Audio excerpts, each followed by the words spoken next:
Chris Haynes of Yahoo Sports, senior NBA insider, has been all over this story with the Draymond Green suspension in Golden State.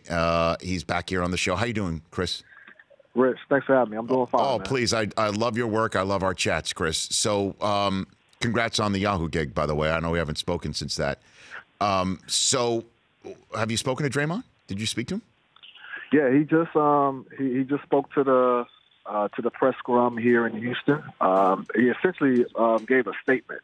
It was probably about a 3-minute statement on the KD situation. He didn't dive too much into it, but he gave that, and then he didn't take questions afterwards. So can you paraphrase what he had to say then, Chris? Yeah, essentially he said, at times he allows his emotions to get the best of him, but he said he's not going to change that because more times out of not, that's exactly what the team needs at times. That's how he thrives. And he basically said people that was trying to write the narrative of this is going to be the Warriors kind of end of their dynasty. He said, I'm sorry to disrupt that, but that's not going to be the case. He said him and Kevin spoke. I believe they spoke this morning.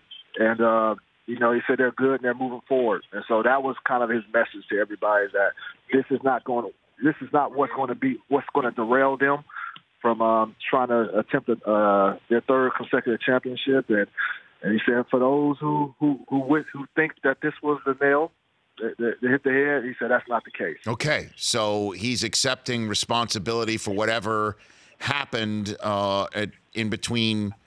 He didn't apologize, Rich. He didn't apologize. I didn't catch an apology in that time, and he didn't say that he apologized to Kevin Durant as well. I don't know if that took place or not, but I didn't catch that in his 3-minute statement. Well, just for all due respect to some of our viewers and listeners' earmuffs, your headline of sources, Draymond Green suspended after calling Kevin Durant a bitch, is a very rare headline to see. So can you put any more information around all that as to what did in fact happen in that huddle in between regulation and overtime in Los Angeles this week?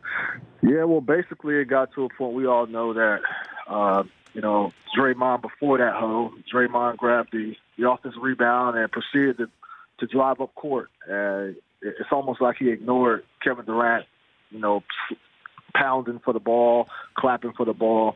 And it got to a situation when they got to the huddle, Durant called him out about that. And I think Draymond was just a little bit embarrassed and taken back at that time. Draymond, you at times you'll see Draymond talking that way or getting on players that way, but it's rare you see players getting on him about that. And I think he was just caught in a situation that he's not accustomed to, and he went off, and it got personal. And I think when you look at the huddle, you would see Durant, his face kind of changed, like, whoa, you go in there. He went personal with the B references and talking about the free agency situation, about that's holding things up, and it just took it to a place where it wasn't supposed to be when you're in the heat of a battle and competition. So, this was, I know people talk about, those two have dust up before, but obviously this was something different. The organization felt they had to jump in and apply discipline. So, Dre claims that this is they moved on past it. And he said he's not going to change, and so it'll be interesting to see how this unfolds, particularly when we do get to free agency in the summer. Well, I mean, Chris Haynes of Yahoo Sports here on the Rich Eisen Show.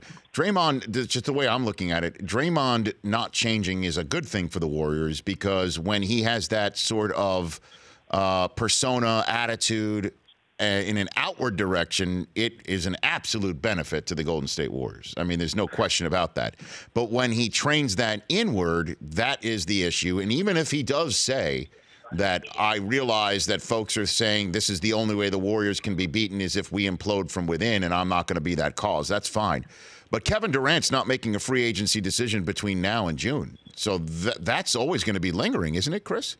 No, it is. And, the sad part about the situation, if you are a Golden State Warriors fan or if you're a member of this organization, is that if Kevin Durant does indeed leave, everybody's going to point to that incident. They're going to point to that. That will be the narrative of Draymond being the sole reason why Kevin Durant bolted. We're all going to point to that. We talk about the Bulls. We blame people for their role in not keeping that team together and talking about how many championships they could have had. It would be the same situation here in Golden State.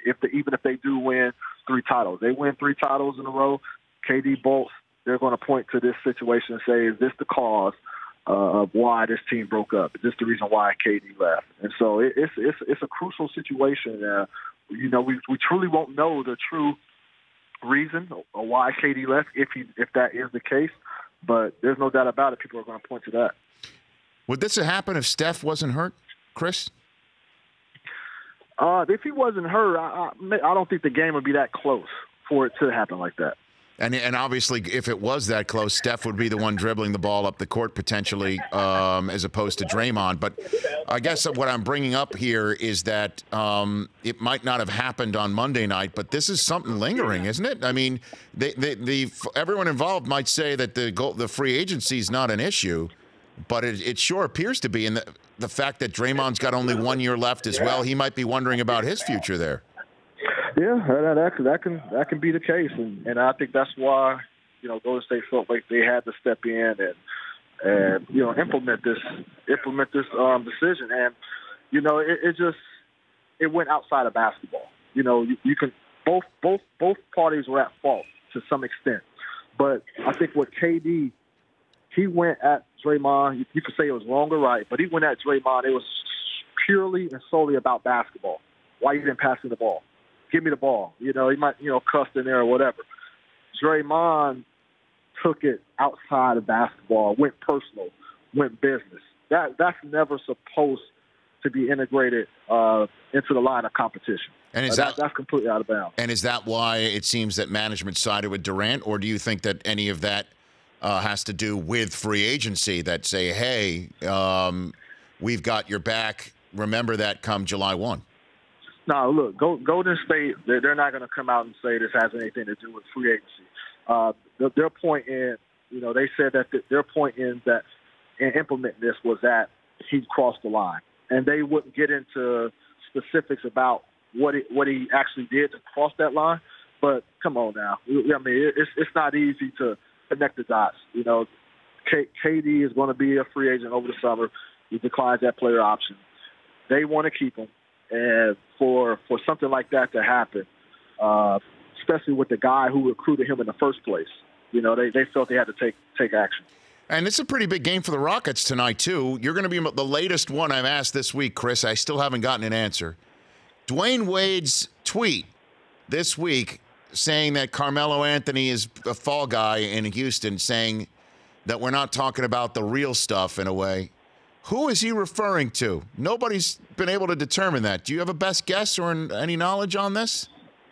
Not extensively. I mean, look, I think a lot of it is just that, the talent that they let go over the offseason. They were never able to replace that. I'm talking about Trevor Ariza, who was arguably one of their most important pieces last year. Somebody who 3D player, guards the best perimeter player on the team and doesn't get a lot of credit for it. They let him go and they let Luke Mute go. And so those are key pieces to that team and that puzzle. They kind of lost their defensive identity in letting them go. So there's a bunch of different, other factors that can be in the play. But to me, when you talk about the demise of this team thus far, I got to point at the off-season moves that they didn't make as the reason why. Carmelo didn't play enough games. He hasn't played enough minutes to put it all on him. But it's definitely looking like the organization is kind of putting them in a scapegoat situation. So Dwayne Wade is referring to the front office in that tweet?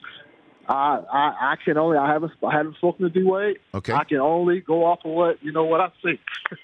All right. That's just what I see. All right. Last question for you. Ask Chris Haynes the poll question from yesterday, Chris Brockman, if you remember that, before we go out the door here. Yeah, Chris. What's the most likely scenario for the Warriors next season? Durant gone, Draymond gone via trade, both back, both gone. Yeah, that's a good question. Let me go with I think it was the first one. The first KD one was gone. KD gone. Another one is both gone, both stay, or it's just Draymond gone. Things could change, but as of right now, I would lean towards KD probably didn't go and Dre staying. All right, and you think that's the Knicks? I think they'll be in a mix along with both LA teams.